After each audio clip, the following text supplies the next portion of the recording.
I have spoken! Let's talk about the Hall of Egress. But before I continue, I should mention that this episode can be interpreted in a lot of ways, and this entire video is just my interpretation of what exactly is going down within this episode. But before we can get into speculation, let's go ahead and go over what we do know about this particular dungeon. Now, for those of you who do not know, the Hall of Egress is an incredibly old dungeon. It is booby-trapped and sole purpose is pretty much to get you stuck in there. Upon getting stuck, there's only one main way out of there, which is egress, which literally means exit. The door is magical and cannot be broken into with brute force.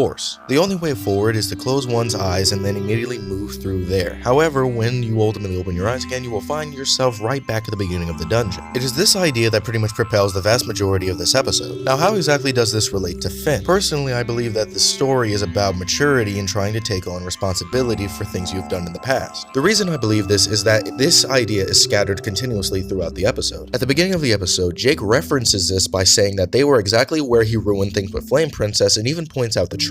Now, as we all know, Finn ruined his relationship with Flame Princess due to the fact that he couldn't understand or process the emotions and urges he was getting around this time. This resulted in him abusing her and utilizing her for his own ends. The train is also an incredibly important thing to bring up due to the fact that he didn't just go in there because he liked adventuring and loot and fighting. He was utilizing the train in order to deal with his traumas in an incredibly unhealthy way. Gave in to his destructive impulses, not realizing the harm that he was doing to his friends and family, all because he refused to look at himself as a person. In the Hall of Egress, this idea is strengthened by Finn's actions. After escaping the dungeon with his eyes closed, an entire month goes by, and he does nothing to deal with his current predicament. He says he's waiting for something to be different, but doesn't do anything within his power to actually make things different. He's basically waiting for a moment of truth that will never come, which is something I feel so many people fall into the trap of, because if you keep everything the same, then you're staying the same. And his own actions ultimately lead to a continuous loop of misery. He keeps being sent back to the dungeon. He remains blind, he can't go on adventures, and he's even losing moments with his loved ones. Eventually, he finally says enough is enough and goes out in order to find a way to cure his blindness and finally escape the dungeon. And the struggles that he has right after going on this journey are pretty apparent. Finding water was incredibly hard. He couldn't interact with anybody because he couldn't find anybody. He was starving, he was cold, he could barely find shelter. However, he continued to press on regardless of this. He removed his previous attachments and says a very crucial line, which was no more egress. Basically, he was saying that he's going to see this through to the end. A declaration that he will no longer run away from his current problems and predicaments in facing life head on. And as I said before, the amount of suffering he ultimately endures by doing this is pretty great. However, eventually he finds the Tower of Egress again while his eyes were closed. However, this time things were truly different. Upon approaching the door, he ultimately touches it once again, but this time he couldn't phase through. So Finn, after everything, all of the self-discovery, growth, and understanding of who he was, finally decides to open his eyes again. And the first thing he sees is an area where everything is clear. Also notice that when he approaches the door, as well as moves within the invisible labyrinth, two voices appear, which is Bimo and Princess Bubblegum. I believe that this is to somewhat signify what someone in this predicament would think of, which would be friends and family in order to continuously push on.